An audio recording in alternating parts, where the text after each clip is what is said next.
পয়লা বৈশাখে বিজেপির সংকল্পপত্র প্রকাশ করা হয়, আর সেই সংকল্পপত্র নিয়ে কার্যত শাসক বিরোধী জোর চক্কর।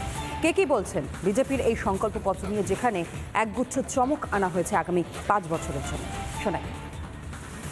ऐसे नहीं बोलते हैं हमारे प्रधानमंत्री ना, जनता मोदी जी पर विश्वास करती है, तब इनको जिताया ना, पूरा बहुमत दिया 14 में, पूरा बहुमत दिया 19 में, 400 के पार कराएगी 24 में, क्योंकि जनता को मोदी जी पर विश्वास है कि मोदी जी हमारे विकास की गारंटी है। और ये संकल्प पत्र उसी का एक बहुत बड़ा संकेत है, समझना चाहिए। घोषणाएं कैसी हैं ये तो लोग जानते हैं। 15 लाख किसी के खाते में नहीं पहुंचा, कोई यहाँ तक कि भाजपाइयों के खाते में भी नहीं पहुंचा। 2 करोड़ नौकरियां सूख गई, बल्कि उल्टा जो है। और भाजपा ने अपना कोई वादा, किसानों की आमदनी दुगना करना, जो है काले धन की समाप्ति, कोई चीज़ नहीं हुई, बल्कि उल्टा देश के ऊपर जीएसटी और वो थोप दी गई, जीएसटी थोप दी गई, नोटबंदी थोप दी गई। तो भाजपा जो है कि कथनी और करनी में बड़ा भारी अंतर है। और इनका जो घोषणा पत्र है, जिसको ये संकल्प पत्र कहें, महासंकल्प कहें, मगर वो खोखला है।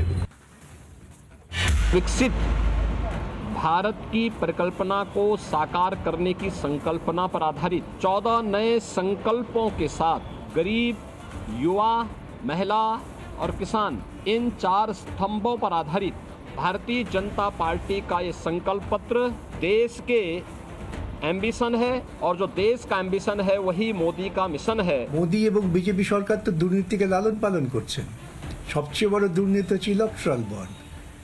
মোদির তো সাহস হলো না যে ইলেকট্রাল বন্ডের টাকা, বেআইনি টাকা আমি ফেরত দিয়ে দিই, এবং অন্যান্য রাজনৈতিক দল যারা পেয়েছেন তাদের বলি ফেরত দিয়ে দিই। মোদি এবং মোদির সাগরেদ মমতা ম্যাক্সিমাম টাকা পেয়েছেন, সে টাকা বাতিল করলেন না কেন?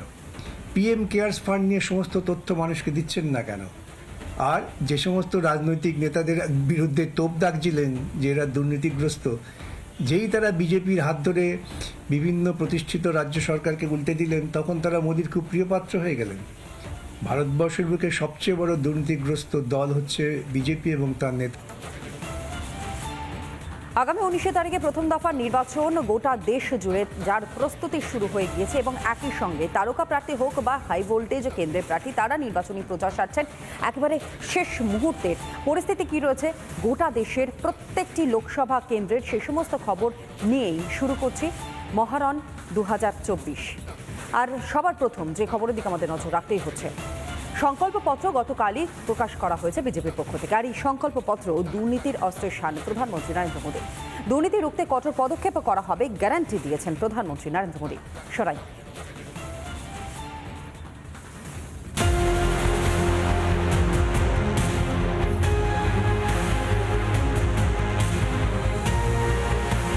ক্ষমতায় এসেই দুর্নীতির বিরুদ্ধে জিরো টলারেন্সের হুঙ্কার দিয়েছিলেন প্রধানমন্ত্রী।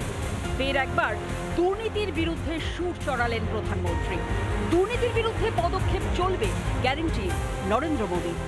भ्रष्टाचारियों पर ऐसे ही निरंतर सख्त कार्रवाई होती रहेगी, ये मोदी की गारंटी है।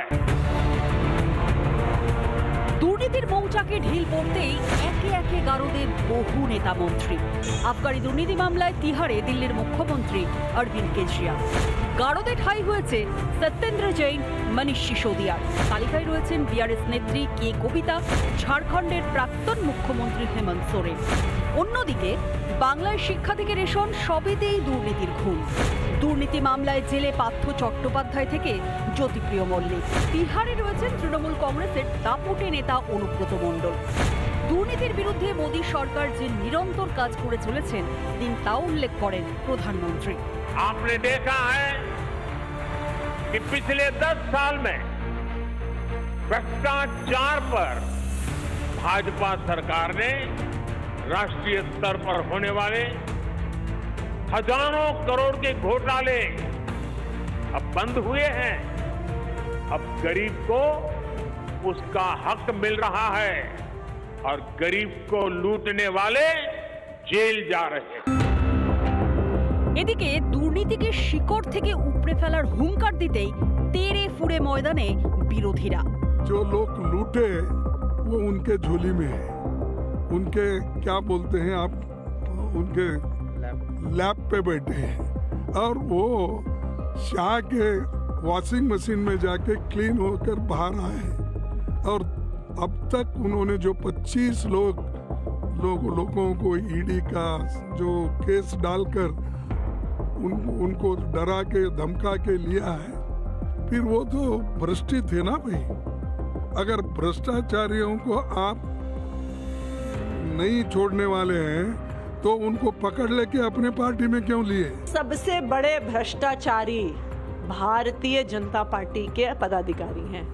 जो सारी पार्टियों के भ्रष्टाचारी हैं उनको भारतीय जनता पार्टी अपनी पार्टी में लेके आती है। सिर्फ यही कार्यवाही करती है भारतीय जनता पार्टी। দুর্নীতির কথা বলেছেন, কিন্তু তার অর্থমন্ত্রীর স্বামী তিনি বলছেন যে ভারতবর্ষের সবথেকে বড় দুর্নীতি হয়েছে মোদির হাত ধরে।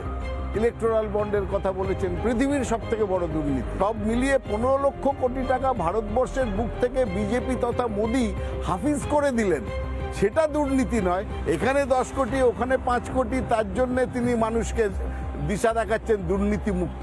সবথেকে বড় দুর্নীতি করেছে বিজেপি। তার মুখে দুর্নীতি মুক্ত ভারত মানায় না, বরং মোদি মুক্ত ভারত হলে দুর্নীতি মুক্ত ভারত অটোমেটিক্যালি হয়ে যাবে। বাংলায় প্রচারে এসে দুর্নীতির বিরুদ্ধে সুর চড়িয়েছেন প্রধানমন্ত্রী।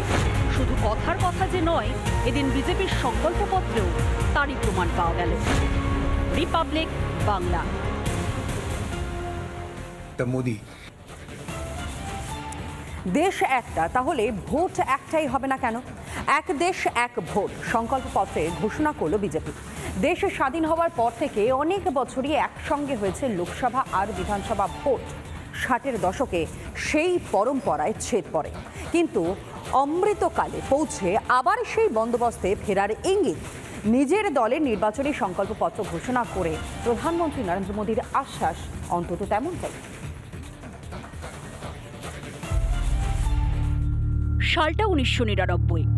অটল বিহারী বাজপেয়ী সওয়াল করেছিলেন এক দেশ এক ভোটের পক্ষে, অভিন্ন দেয়ানি বিধির পক্ষে। প্রায় 25 বছর পর দেশে অভিন্ন দেয়ানি বিধি কার্যকর করার পথে এগোতে শুরু করেছে সরকার। অভিন্ন দেয়ানি বিধি বা এক দেশ এক আইন সম্পর্কে দেশবাসীর মতামত সংগ্রহ করে তা রাষ্ট্রপতির কাছে জমাও দিয়েছে সরকারের তৈরি করা বিশেষ কমিটি। यूनिफॉर्म सिविल कोड को भी देश हित में उतना ही आवश्यक समझती है।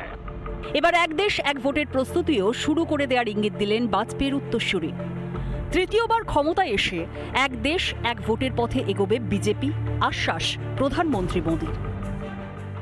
वन नेशन वन इलेक्शन के विचार को भी साकार करने का संकल्प लेकर के आगे बढ़े।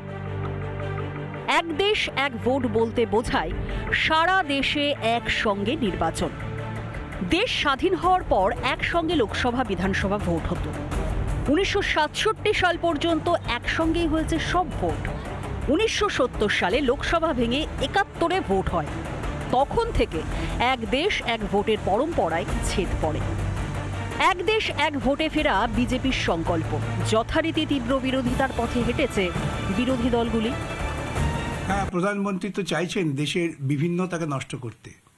ভারতবর্ষের পরিচয় হচ্ছে ভারতবর্ষের বিবিধের মাঝে দেখো মিলন মহান, এই যে ঐক্যের বার্তা যুগ যুগ ধরে ভারতবর্ষের মানুষ ছড়িয়ে এসছেন, তাকে ধ্বংস করতে চান। এক দেশ এক ভোট, এক ভাষা এক নেতা, পুরো হিটলারি কায়দা। সুতরাং এত বড় দেশ, ভারতবর্ষের সংবিধানে বলা আছে ইউনিয়ন অফ স্টেটস, সুতরাং ইউনিয়নটা মাথায় রাখতে হবে, ইউনিটি নয়। এই বোধটা বিজেপি যত দ্রুত মাথায় আসে ততই ওদের পক্ষে মঙ্গল, দেশের পক্ষে মঙ্গল। সিঙ্গল পার্টি ডেমোক্রেসি বলে যদি যে জিনিসটা, সেই জিনিসটা শুরু করার দিকে যাচ্ছেন নরেন্দ্র মোদী, এই নিয়ে আমাদের কোনো সন্দেহ নেই। এবং ভয়ঙ্করভাবে গণতন্ত্রকে নষ্ট করে দেওয়া, সংবিধানকে বিকৃত করা এবং একদলীয় স্বৈরতান্ত্রিক শাসন আনার চিন্তা করছেন নরেন্দ্র মোদী। তৃতীয়বার ক্ষমতায় এসে এক দেশ এক ভোট যে হবেই তেমনই গ্যারান্টি দিয়েছেন প্রধানমন্ত্রী। এই পরিকল্পনা বাস্তবায়িত হলে নির্বাচনের বিপুল খরচ বাঁচবে বলে দাবি বিজেপি। সংকল্পপত্রে ঘোষণা তো হয়ে গেল, কার্যকর করা কি সহজ হবে? পদে পদে রয়েছে কাঁটা, কাঁটা উপড়ে সংকল্প পূরণ করা গেলে মোদী সরকারের মুকুটে নিঃসন্দেহে যোগ হবে নতুন পালক। রিপাবলিক বাংলা।